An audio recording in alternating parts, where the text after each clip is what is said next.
पाय धुतले आणि माझ्या रुमालाने पुसले, याच्यातून तुम्ही काय शिकला? तुम्हाला काय समजलं?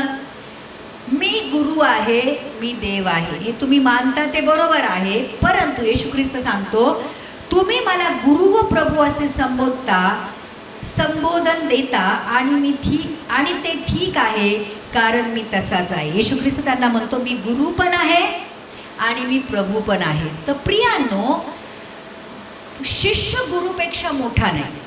याचा अर्थ असा आहे की जो गुरु करतो, गुरुने जे शिकवलं ते शिष्यांनी केलं पाहिजे. आणि हा एक असा गुरु होता, येशू ख्रिस्त नावाचा एक असा गुरु होता की ज्या गुरुने फक्त थेरॉटिकली नाही शिकवलं, प्रॅक्टिकली करून दाखवलं. लक्षात घ्या. आम्हाला बरेचदा थेअरी शिकवणारे खूप असतात. पुलपिटवरनं प्रचार करणारे खूप असतात. हे केलं पाहिजे, ते केलं पाहिजे, खोटं नाही बोललं पाहिजे, व्यभिचार नाही केला पाहिजे, चोरी नाही केली पाहिजे, सगळ्या गोष्टी ज्या काही वचनं आहे. पण जेव्हा त्यांच्या पर्सनल लाईफमध्ये, वैयक्तिक जीवनामध्ये जेव्हा आम्ही बघतो, तेव्हा आपण बघतो की जे प्रीच करतात ते करतच नाही आहे. म्हणजे तुमच्या वागण्यामध्ये आणि बोलण्यामध्ये खूप सारी तफावत आहे जी येशूला नको आहे. जे तुम्ही बोलता तेच तुम्ही केलं पाहिजे. आणि येशू ख्रिस्त हा असा एक गुरु होता ज्या गुरुने फक्त तो बोलला नाही, तर त्याने प्रत्येक गोष्ट करून दाखवली. त्यांनी प्रेम करून दाखवलं, त्यांनी वैऱ्यांना माफ करून दाखवलं, त्यांनी सेवक बनवून दाखवलं, त्यांनी त्या क्रूसावर जाऊन दाखवलं. याचा अर्थ असा आहे की जो गुरु आहे आमचा, तो प्रभू पण आहे. आणि त्या प्रभूने मानव जातीचे पाय धुतले. म्हणजे त्या नम्रतेला आमच्याकडे शब्दच नाहीये. तुम्ही तुमच्या छोट्या लेकराला जर म्हटलं ना की जा पाणी घेऊन ये, तर तो म्हणतो मी नाही जात, तू जा. आता तर पोरं असं शिकलेत बोलायला की तुला काय पाय नाही आहेत का, तुला काय हात नाही आहेत का, जा ना, घे ना तुझ्या हाताने. बरोबर. आज आम्हाला कुणी काय सांगितलं की आम्हाला असं वाटतं का तू करू शकत नाहीस का, जा ना, कर ना तुझं तू. पण आज विचार करा, ज्या परमेश्वराने स्वर्ग आणि पृथ्वीची निर्मिती केली, तो एवढा मोठा परमेश्वर, त्याच्या मोठेपणाची तर आम्ही कल्पनाही करू शकत नाही. तो परमेश्वर आपल्या शिष्यांचे पाय धुतो. ही नम्रता आम्ही कुठेच बघू शकत नाही, कुठेच. आणि म्हणून तो म्हणतो मी गुरु पण आहे आणि मी प्रभू पण आहे. तुम्ही जे बोलता ते बरोबर आहे. आणि मग लिहिलंय, कारण जसे मी तुम्हास केले तसे तुम्हीही करावे, म्हणून तुम्हास कित्ता घालून दिला आहे. म्हणून प्रियांनो, एक लक्षात घ्या, पुन्हा एकदा एक खूप महत्त्वाची आणि सगळ्यात गुप्त गोष्ट मी तुम्हाला सांगेन.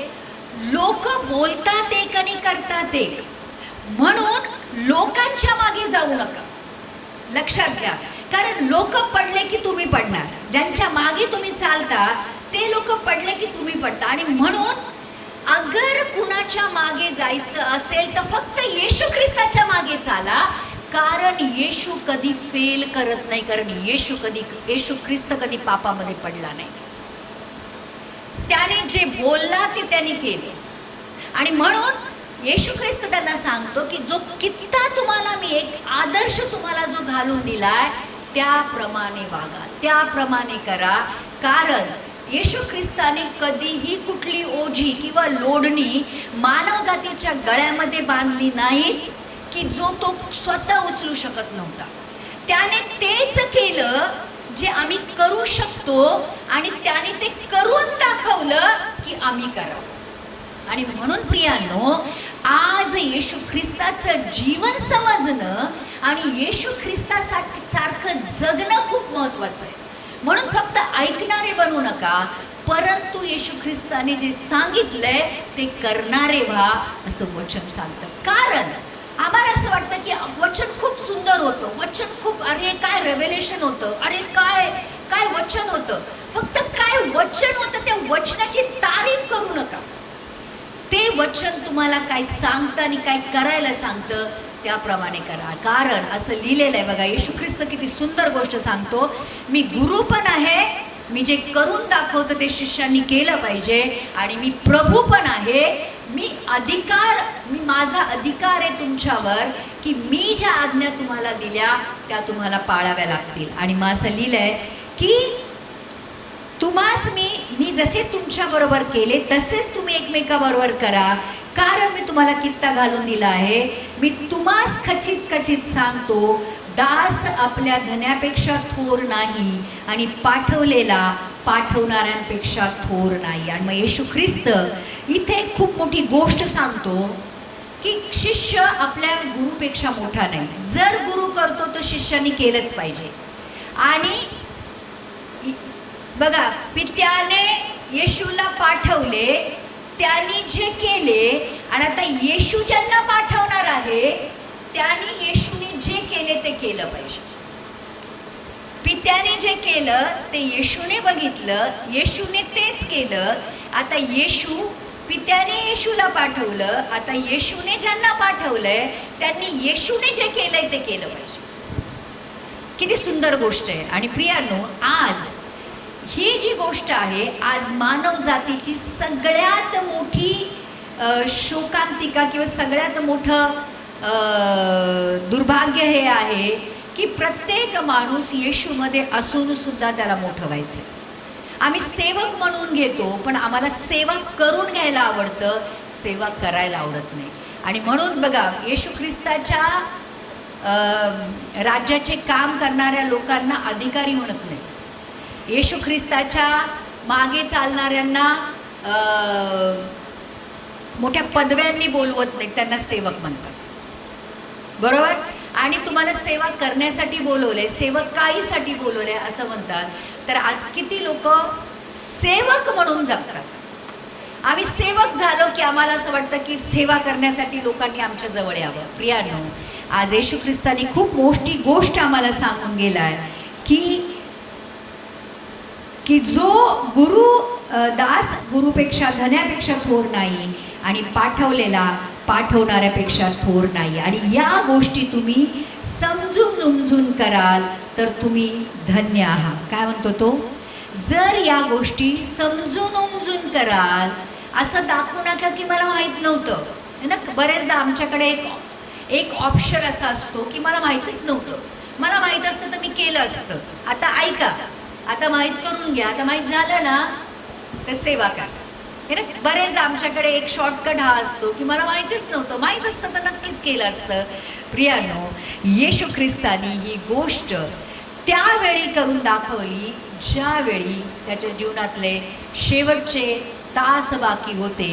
आणि सगळ्यात महत्त्वाची गोष्ट, लोक प्रेम करतील, लोक माफ करतील, लोक मदत करतील, परंतु लोक सेवा करायला नाही तयार आहेत. बरोबर. कुणालाही कुणाची सेवा करायला आवडत नाही, पाय दाबून द्यायला आवडत नाही, कुणा झाडू मारायला आवडत नाही, कचरा उचलायला आवडत नाही. आम्हाला आवडत नाहीत असली कामं. प्रियांनो, परंतु जर तुम्हाला, मी हे लक्षात घ्या, देवाच्या राज्यामध्ये अशी लोक त्याच्या सिंहासनावर बसलेली दिसतील जी आम्ही इथे झाडू मारताना बघतो, जी आम्ही इथं लोकांचे जखम धुताना बघतो, जे लोकांना हॉस्पिटलमध्ये घेऊन जाताना बघत असू, जे लोक लिटरली जे अनाथ लोक आहेत, जे गरीब लोक आहेत त्यांची सेवा करताना बघू. आणि जे लोक पुलपिटवरनं फक्त संदेश देतात, जे लोक मोठ्या मोठ्या मिटिंगा घेतात, जे लोक ते या लोकांच्या मागे बसलेले असतात. नक्कीच जे सेवा करतील ते पुढे असतील, जे ऑलरेडी या जगामध्ये मोठे बनलेले असतील ते या छोट्यांच्या मागे असतील. ते असतील, असं नाही होणार की ते येणार नाही, परंतु ते त्यांच्या मागे असतील. आणि म्हणून एक गोष्ट लक्षात घ्या, प्रमोशन पाहिजे ना, त्या येशू ख्रिस्ताबरोबर अधिकारामध्ये जगायचं असेल ना तर इथं सेवक व्हा, इथे नम्र व्हा. आणि मग बघा परमेश्वर किती मोठा अधिकार आम्हाला त्याच्या येणाऱ्या जीवनामध्ये, त्याच्या येणाऱ्या राज्यामध्ये देईल. आमेन. तर प्रियांनो, या येशू ख्रिस्ताने जे पाय धुतले शिष्यांचे आणि पुसले, त्याच्याद्वारे आम्ही खूप मोठी गोष्ट शिकलेलो आहोत. आणि एक शेवटचं वचन आपण बघूया. येशू ख्रिस्त आपल्या मरणाची घोषणा पुन्हा करतो आणि मग योहान कृत शुभवर्तमानाच्या 13व्या अध्यायाचं 18 आणि 19व्या वचनामध्ये असं लिहिलेलं आहे की येशू ख्रिस्त जे काही त्याच्या जीवनामध्ये होणार होतं त्या गोष्टी तो ऑलरेडी आपल्या शिष्यांना सांगत होता. हे त्यांना समजून सांगत होता की जे काही होणार आहे ते आधीच मी तुम्हाला याच्यासाठी सांगतो की तुम्ही माझ्यावर विश्वास ठेवावा. म्हणजे प्रियांनो, एका प्रकारे येशू ख्रिस्त भविष्यवाणी करत होता आणि जेव्हा त्या भविष्यवाण्या पुऱ्या होत होत्या त्याच्या शिष्यांना त्याच्यावर विश्वास व्हावा म्हणून त्या गोष्टी करत होतात. आणि मग योहान कृत शुभवर्तमानाचं 13व्या अध्यायाचं 18व्या वचनामध्ये लिहिलेलं आहे, मी तुम्हा सर्वांविषयी बोलत नाही, जे मी निवडले ते मला माहीत आहे, तरी जो माझी भाकर खातो त्याने मजवर आपली टाच उचलली आहे असा जो शास्त्रलेख आहे तो पूर्ण झाला पाहिजे. मग येशू ख्रिस्त अजून एक भविष्यवाणी जी केली होती, स्तोत्र संहिता 41व्या अध्यायाच्या 9व्या वचनामध्ये असं लिहिलेलं आहे. स्तोत्र संहिता 41:9 मध्ये जे वचन लिहिलेलं आहे ते येशू ख्रिस्ताविषयी आहे, जो माझा सखा, ज्यावर माझा विश्वास होता, ज्याने माझे अन्न खाल्ले त्याने मजवर लात उगारली आहे.